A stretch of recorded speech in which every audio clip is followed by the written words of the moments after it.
Out. Hey, everybody. I am happy to be here today. This is April Cox from Self-Publishing Made Simple, and this is our normal Q&A session. Every Wednesday, I go live to answer your self-publishing questions. And I like to start it out with some sort of little topic to give you a little information about self-publishing.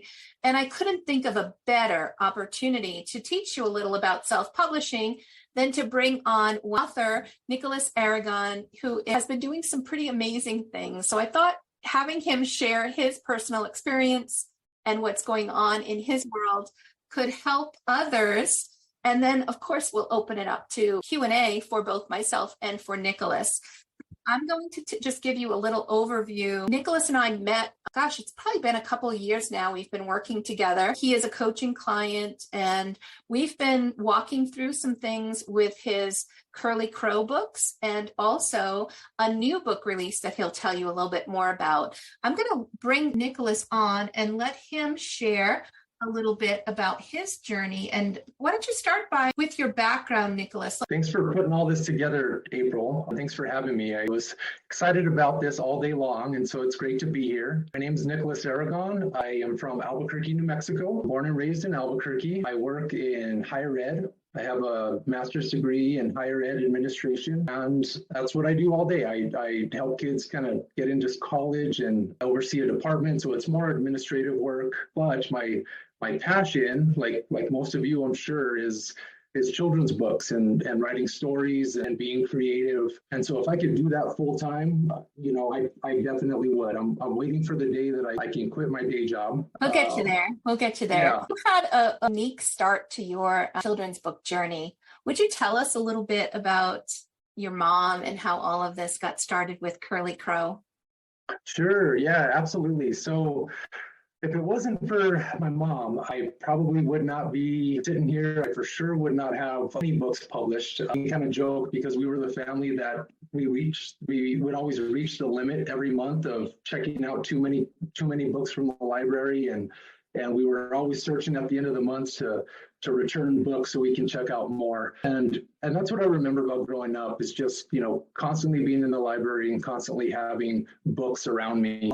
And so fast forward to now kind of, as an adult, it was about 2014 where two things happened. We found out that my mom was sick, and right around the same time, she had written the first Curly Crow book and had asked me for help to publish the book. And so even though I didn't know anything about publishing, had no idea how to start and what to do, I could not tell her no. And so we embarked on the journey of how to publish a book. And it was interesting, two people never published a book before, didn't know where to start. And so we started kind of going down the road of, well, do we reach out to these big companies? Do we send in the manuscript? Hopefully somebody picks it up. And then after about, a few months or so of kind of going back and forth, we started realizing that, hey, we can do this on our own. We can be an independent author, we can format the book. And so this book that she wrote had kind of sat on her shelf for probably about 4 or 5 years. What I mean by that is handwritten colored pencil drawings. And she had this book kind of stapled together, and it was in her room and on her shelf for several years. And so we got the book. We got with a company that helped us format the files, right? The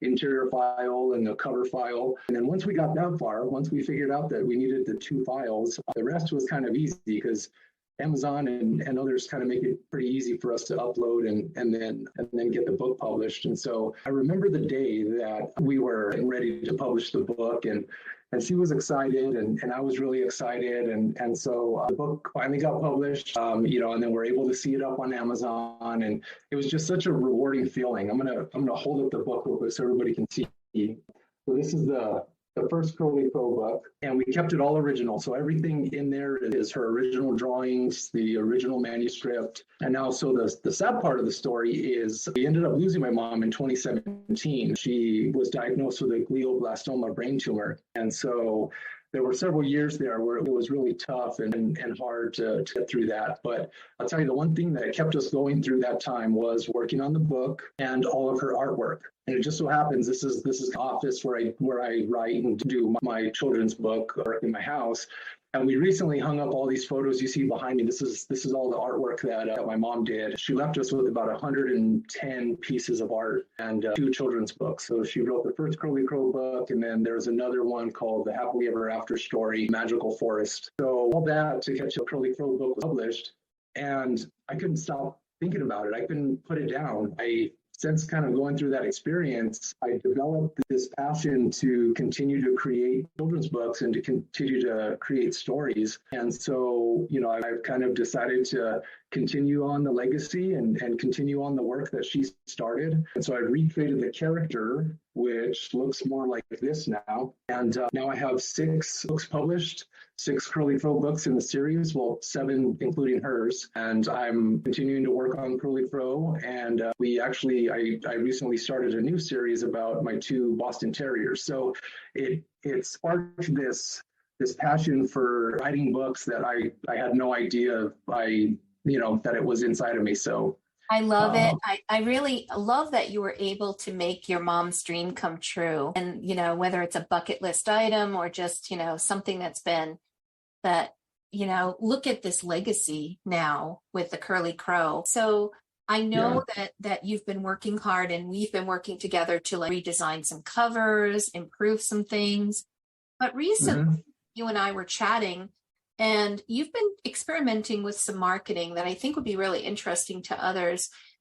So could you tell us a little bit about what you've been doing in your community and how this bulk order came about? Yeah, absolutely. So again, wishing that I could do this full time on the weekends and after work, and any free time I get, I am out in the community talking to elementary schools, talking to community centers. And a few months ago, I decided to invest, I guess you would say. I've invested in Curly Crow. I purchased a bulk order, and I decided to go around and donate. So I contacted as many schools as I could, right? Got on the internet, started looking up schools, obviously the schools that are local and close to my house. That's where I started. But then I started branching out. And so, 20, 30, 40 schools later, what I was doing was kind of going and calling and even just showing up. Some schools, they won't let you pass the front door, which is great. That's what we want. And other schools are very welcoming and want to have the conversation about author visits and the local author in the community and how can we continue to engage with the kids. And so it was a couple months worth of donating books, right? And so initially I thought, I want to get the books out there. I want people to see them. I wasn't having a tremendous success on selling books on Amazon and other platforms, right? Because it's difficult to do that. And so getting out to the community and donating these books really paid off. I started getting calls, some right away and some now a couple months later, but I started getting calls and saying, hey, do you do author visits? Or, hey, we'd like to buy, a couple sets of books. And what was really exciting is a couple weeks ago, I got a call from an elementary school in a rural part of New Mexico. It's probably a good 3 hours away from where I live, a little area.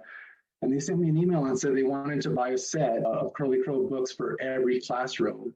And they had 23 classrooms. So, 23 times 7 books, it was close to 160-ish books, all hardback books. And so I was able to sell that, to fulfill that order. And it's just been so amazing to be able to do that. And the feeling that comes along with that is just kind of unexplainable. It's just really awesome. So, yeah, so now I have to.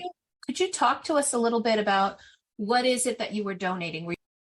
Yeah, so it's kind of a mix. Sometimes schools go through the librarians. Sometimes it's an administrator, is what I've found out. And sometimes it's kind of more of the higher ups within the school. And so I started with the librarians. Kind of was like an obvious place to start. But I really found that the administration are the ones, depending on the budget, but I found that the administrators are the ones that kind of control the budget and would make the decisions on whether or not they were going to buy the books. So what I was donating was really what I could afford, right? I wanted to make sure they had a couple books. So I was doing 2 hardback books, and then I went to a local print shop and printed about 150 posters. And so it was a poster that kind of has a picture of maybe 3 or 4 of the books. I picked a really, fun illustration from one of the books as the background of the poster. And then I put a QR code in the bottom of the poster. And then, when I went to the school, I said, hey, I'd like to donate these books to you. And I'd like to ask that you, hang up the poster in a place where parents come to pick up the kids or where people can see the poster. And I would say 90% of the schools were very welcoming and wanted to engage. And so, so that's kind of how I started making the rounds. I love that. So the price of a couple of books for you, so could be $20 or so, plus whatever it cost you to print your poster, and you're introducing yourself there.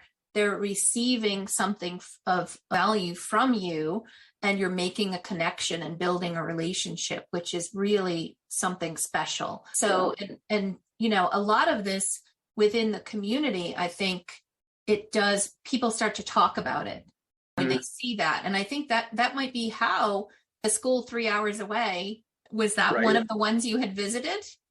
No. So they start talking to each other about it, right? It makes a big difference. I want to show, I'm going to just put myself for 1 second. You sent me some books, which I really appreciated. And you had this, kind of a trifold that you had sent to me as well. Just wondering, is that something that you have found effective? Because this tells the story of you and Curly Crow and the different books that are here, which I find really well done. It's very professional looking as well.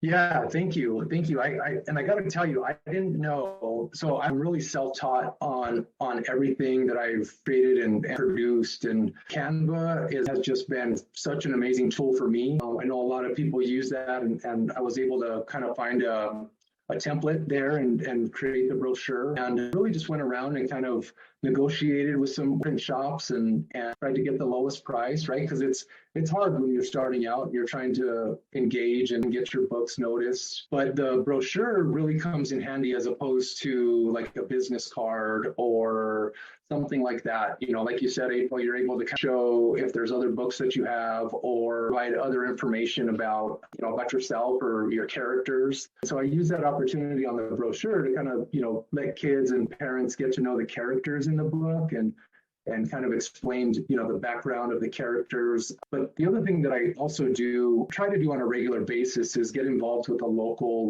growers markets or, artisan markets. I'm sure there's local events where you can kind of set up a table. We have one that charges like $35 a table or a day. And I try to get out there every Saturday. And so, I'm printing the brochures and passing out the brochures. And I kind of market that as a book signing event, right? Because I'm there, depending on the growers market, you're surrounded by, folks who could be selling vegetables or could be selling, candles or whatever else. And a lot of times I'm the only one selling children's books. And so that's nice because you kind of run into these pockets and really with the kids, there's either tons of stuff for kids or nothing at all. And so I try to find the places where there's nothing at all and then try to get involved there.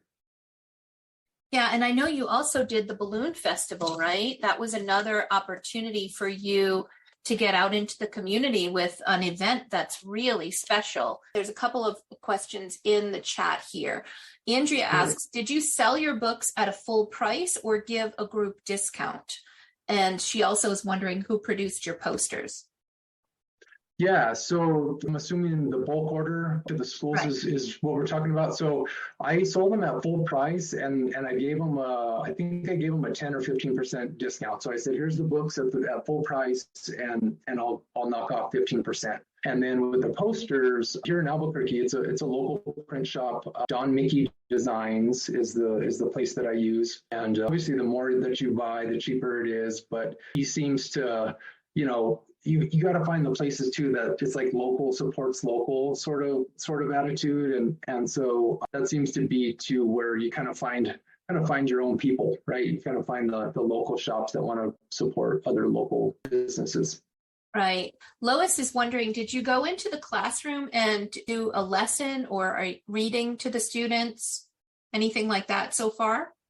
Yeah, so this is something again that I never thought that I would be doing. And so I started the first the story time that I did was at the Balloon Fiesta Museum. So if you're not familiar with Albuquerque, New Mexico, we're pretty much known for the annual Albuquerque International Balloon Fiesta that happens every October. If you haven't been there, it's my favorite thing to do. I talk about it all the time to everybody. So they have a museum, and their museum does what's called Storytime in the Sky, and it's every Wednesday that they invite the community, and its kids could be, anywhere from, I don't know, 6 months. Sometimes there's, just really small babies up to 7, 8-year-olds. And they invited me to come and read the Balloon Fiesta book or Balloon Festival book. And so I did. And so I thought it went well, and it was something that I kind of had to get used to. But the more that I engaged with elementary schools, the more teachers and the librarians were reaching out and saying, we really want somebody to come in and engage with the students and stuff like that. So there was a few here and there. I think I've maybe done 20 in the past couple of years, which seems like a lot. It feels like a lot. But I started off doing it for free. I started off saying, okay, I'll come and do an author visit and stay a couple hours if you buy some books, right? Or if you let me sell my books there, and try to kind of find, is the school doing a parent night that I can kind of align with, or something where the parents are going to be there maybe at the end of the day or something like that. And so after a few times of doing that for free, I started kind of looking into it a little bit more. And so if you're thinking about doing that, I would say you should charge. I mean, it's your time. And so now I charge $300 for 2 hours, which is like, if you look this up or do research on this, it's really kind of like the very low level people who don't really have a lot of experience, right? It wouldn't make sense for me to go in and charge the $1,500, or some of these well-known authors, they can do this for a living, make quite a bit of money at it. But that's kind of where I'm at right now. Now that I've kind of gotten used to it, and there's several elementary schools that would call me, the $300 to them is not a whole lot, and so it works out. So let me just see here. Do you have paperback books? Victoria asks. And when you go to the artisan or farmer market events, what do you typically charge for your books? Yeah, so I bring both. I bring paperback and hardback, and I sell the paperback for $12. And I sell the hardback for $18. And people tend to buy the hardback. I'll sell hardback books at those events more than I would the paperbacks. And, when you think about the profit margin, I guess, you make a little bit less on the hardbacks because it costs us a little bit more, but it's still a pretty good. I think selling them for $18 is still, that's still a pretty good price because that's typically kind of where they're at. So people will pay it. Yeah. Andrea says it's great to get in touch with the local PTAs. Have you tried that? And also, do you have coloring books? Yeah, so we're a couple schools or a couple relationships that I now have with a couple PTA groups, and again, author visits, kindergarten, first grade, second grade, and so that's good. I think I'll continue to kind of explore that and kind of find those groups in the local community because I haven't explored that very much. And yes, I do have coloring books. I did do a version of the book. The first 4 books that I did a story time coloring book. So basically just taking all the color out, but I left the story there so the kids can kind of color and read this, have the story to read at the same time. The most recent coloring book that I did with the new series about the 2 Boston Terriers, that's a different type of coloring book. It's more of a coloring activity book. And I now have a different designer. Yeah, so I wanted to talk about that too, because when we first got together, you had been working with a team of your own that you had found, and you had some pain points that were really a problem at that point. Do you want to kind of go into, some of the struggles you had early on? And then let's talk about the new one when we got involved with the 90-day way of doing things with me and my team. Let's talk about where you were before and what the difference is with the new approach that we've been using. Yeah. So, I found April on YouTube, kind of the hours that we spend on YouTube, kind of teaching ourselves and learning from others. And I am really just so glad that I did find April. I started watching all of the videos and really gained a lot from April's videos. I just continued to learn. When I met April, I think maybe I had 4 books out at that time. And right away when I showed April, she she pinpointed out one of the issues I was having, and maybe others have a similar experience where, your first 1 or 2 books where we think it's great, right? We think it's, the cover's great, it looks awesome, but you really got to get advice from other people who are doing it. And so I think that was one of my problems is I was working with an illustrator who does great work, but not at the level that I'm experiencing now. And so some of the pain points is that the covers were not great, and that's really my fault, right? Because we're the ones that kind of give the direction and say I want this here and I want that there. So not really knowing, I thought, okay, I'll keep the same logo on the covers. But what started happening is all 4 or 5 of my books started looking exactly the same. The covers looked exactly the same, and so when I finally engaged with April and started with mentoring hours and meeting with her on a regular basis, that was the first thing we took a look at was the covers. Updated the covers, and now it's a completely different. I mean, I'm getting sales, I'm getting reviews. Prior to that, I was like, man, this is hard. I'm not selling any books. I wonder what's wrong. And so talking to others who are doing it. Yeah, I think when we first got together, I think you had come to me saying, what can, I want to sell more books, so let's put some ads together. And I was like, oh, let's back up a little bit before we do that. Let's fix some things. One of the other pain points I know you had mentioned to me is how long it took to get through each of the books and the illustration process. And so if you want to touch on that, and we can, then I'd love to hear you introduce the new book and talk about the process and how it's been to go through that with a team of pre-vetted folks that I've introduced you to here. It seems to be quite an amazing difference. Yeah, it's definitely night and day, definitely night and day. So what I was experiencing before was just really long periods of time that would go between contact with the people that I was working with. We'd engage and say, okay, this is my story, here's the manuscript. Then I wouldn't hear from them for like 3 weeks. Then I'd get an update, and then there'd be a couple sketches and kind of inching along the way.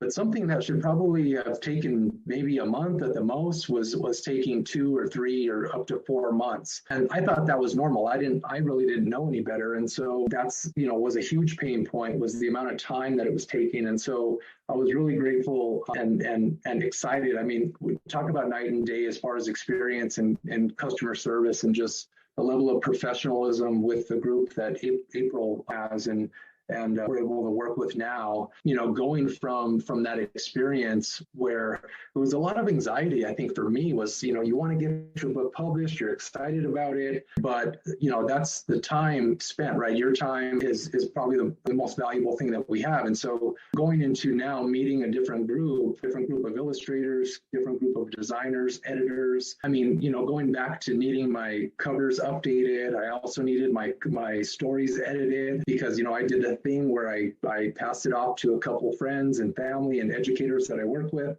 but did not have a professional editor look at it. And so early on, I started kind of picking up on that when I was doing author readings and I was reading my own book out loud. It wasn't really, there was a couple of them that weren't flowing the way that they should flow. And so, back to what April was saying, we kind of backed up, we redid the covers, we sent the manuscripts back through the editor, and now the series started taking shape. It started really kind of becoming what it is today. But now fast forward to the new series and what I'm working on with April, my book, Ruger and Loki Learn Manners. And I have a picture of it here. It's inspired by my 2 dogs, Ruger and Loki, but just a complete, I want to say just an upgrade in terms of the illustrations, cover, and from the day that I engaged with the group, with the illustrators, till the time that it was done, I want to say no more than a few weeks. I mean, they were really quick. Communication was great. I mean, a lot of times they were waiting on me as opposed to me waiting on them. And so, it was produced really, really fast. The illustrations were exactly what I wanted.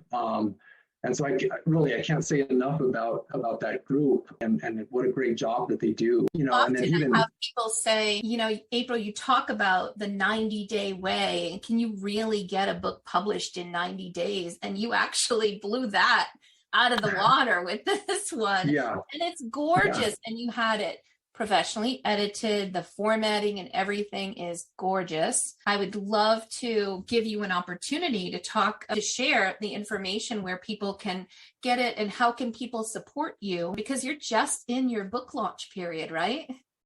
Right. Yeah. The Ruger and Loki Learn Manners just launched May 1st. And so we're still right with, I guess, the first week or so, just coming out of the first week. So I've just been so excited about this book and the launch of this book, and the people around me have just been really excited about it. We also did an activity book, kind of going back to, is there a coloring book?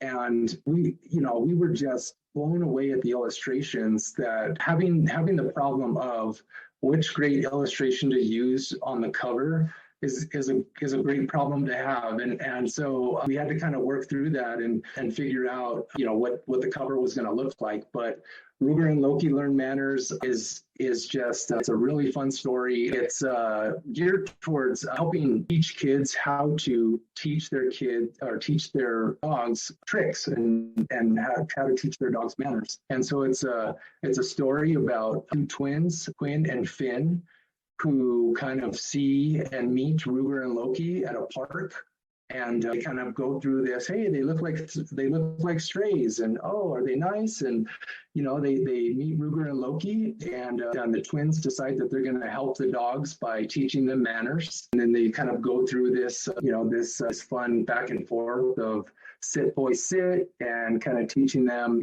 how to behave, so that way the goal is at the end so that the dogs would be adopted. And not to give too much away, the story does end with the dogs getting adopted, not by the group not by the folks who were initially planning on, but it's really a fun story that I know kids now who have given me some feedback on the story, and parents who now have the book they're just in love with the book. And so I'm excited to continue on the series. I've decided to kind of change the subtitles as we go through the series. So Ruger and Loki Learn Manners.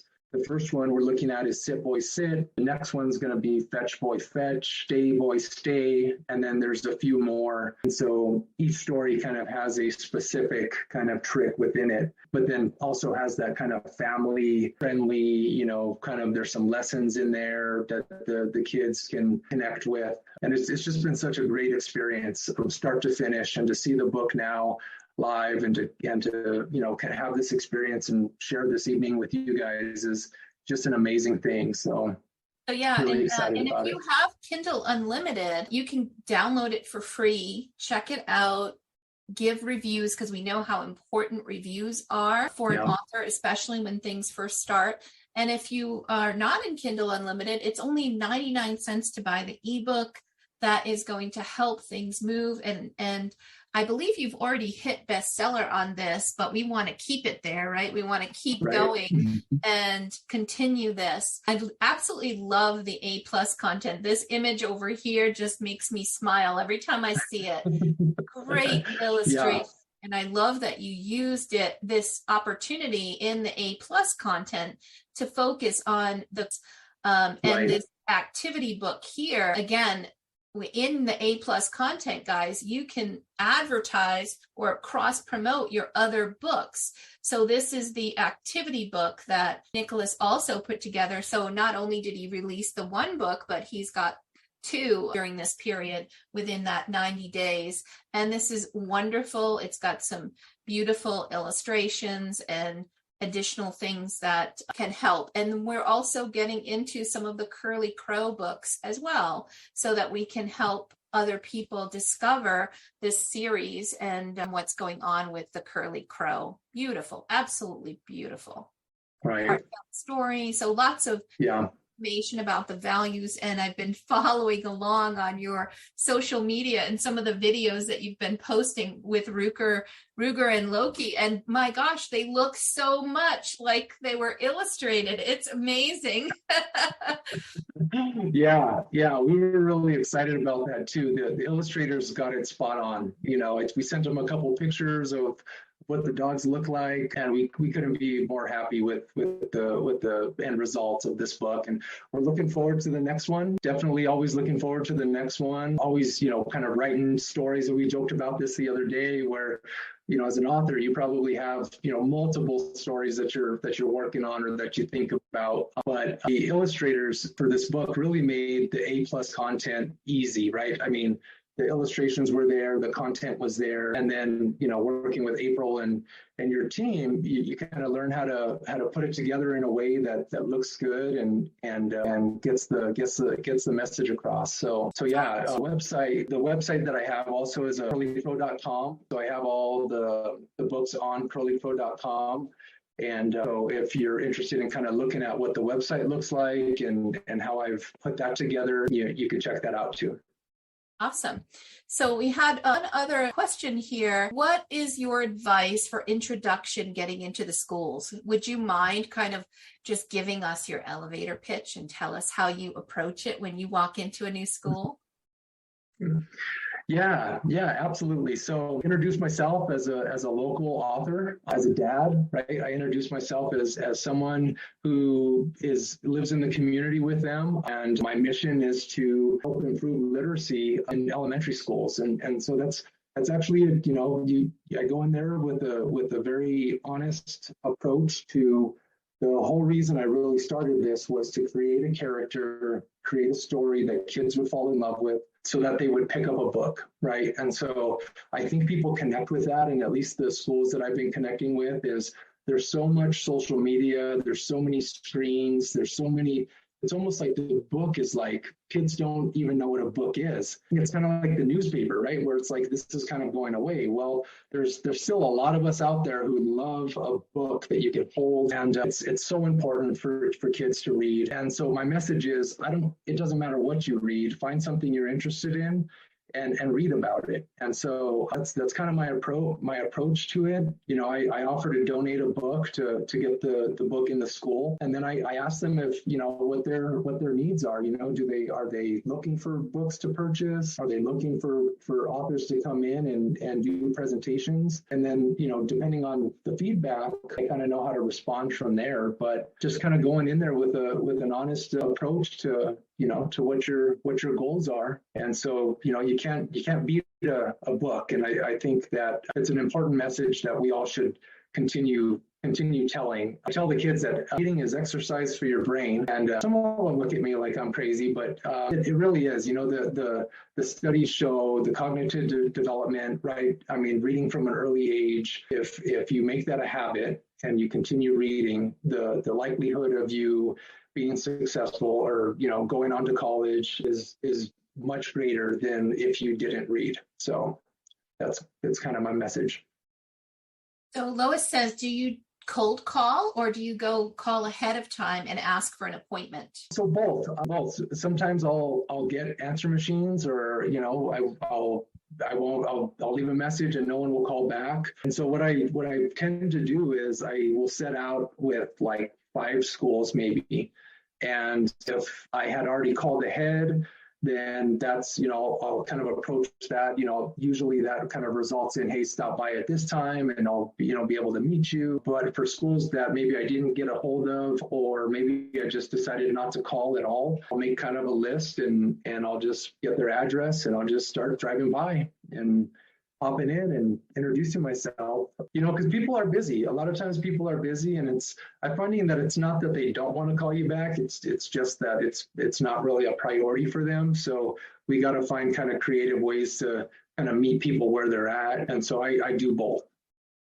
It's a pleasant surprise too, because I imagine that they do get calls of people trying to sell them things, or, hey, I want to get, want you to take me in and let me and do author visits or buy some Right. books or things like that. So when Right. you're walking in and you're showing them that, no, you're caring, you're contributing something, you're giving them something, and even asking about their needs.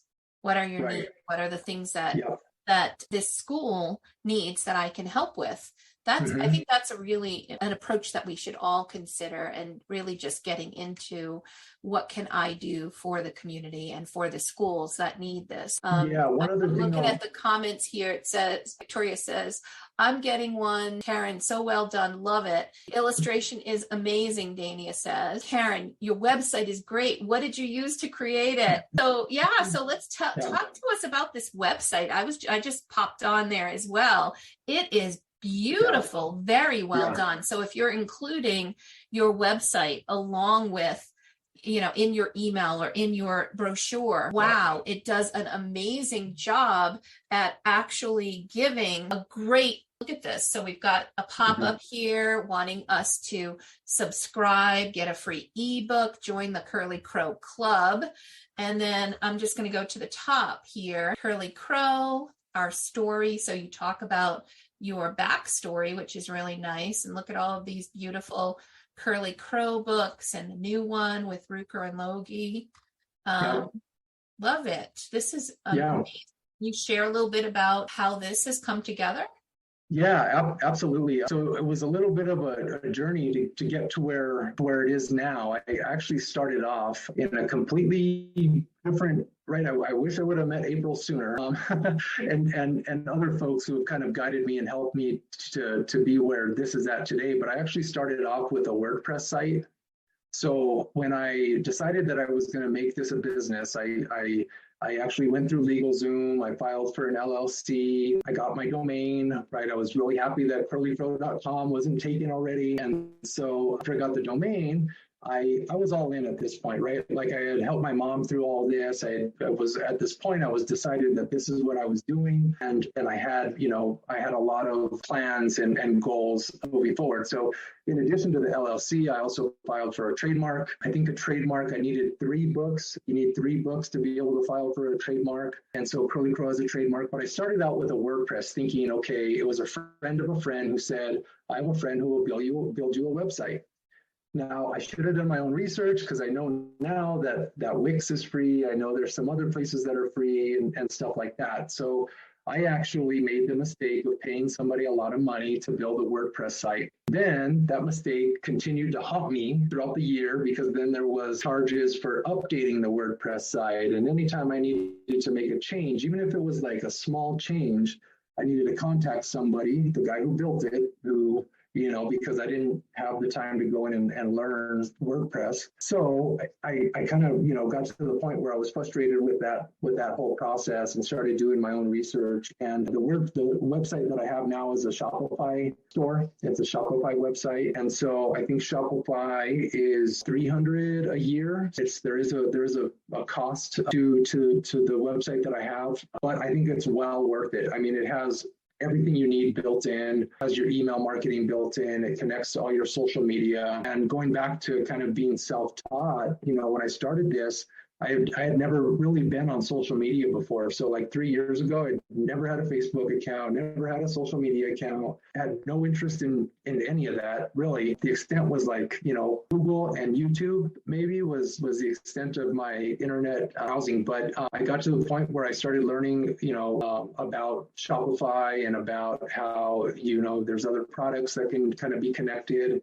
And when I first started, the artwork that you see behind me, and the reason why I chose Shopify is because it integrates with some print-on-demand providers. And one of them is Printify.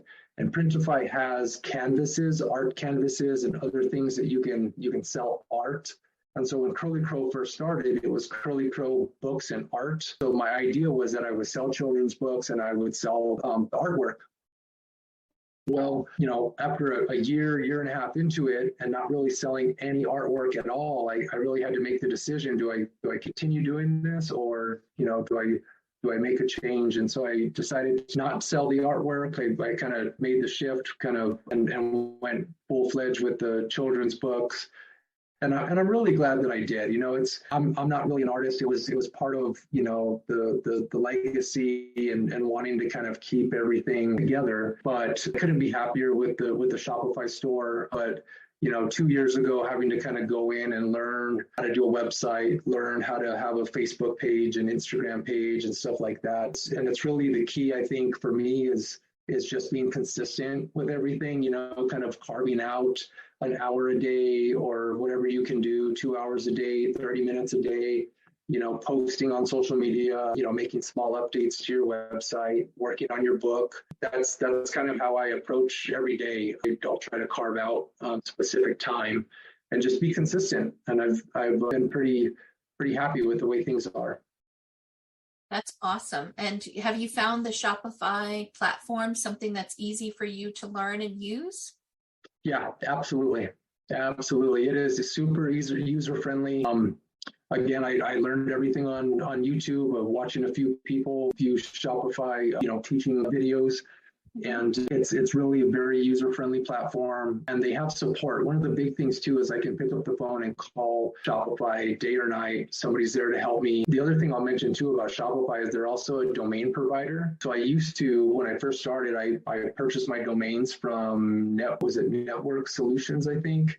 Right. And at first it was like $9, right? $9 a year for a domain.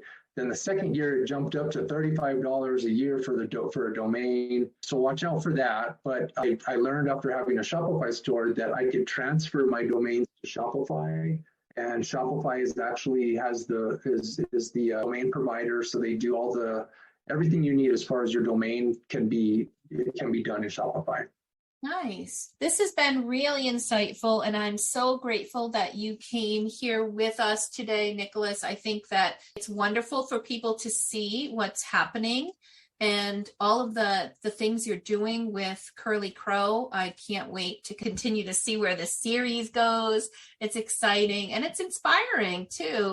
Thank you for sharing. Thank you for inspiring our other authors. And thank you. Yeah, thank you all so much for allowing me to be here. And April, many thanks to you for everything that you do. You're helping a lot of people, and it's really awesome to be a part of that. So thank you all for your time.